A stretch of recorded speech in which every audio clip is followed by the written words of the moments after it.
আমি চিৎকার করে কাঁদিতে চাহিয়া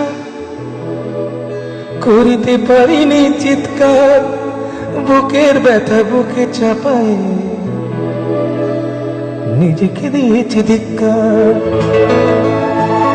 কতটুকু অশ্রু গড়ালে হৃদয় জলে সিক্ত, কত প্রদীপ শিখা জ্বালালে জীবন আলোয় উদ্দীপ্ত, কত ব্যথা বুকে চাপালে তাকে বলি আমি ধৈর্য। নির্মমতা কত দূর হলে জাতি হবে নির্লজ্জ।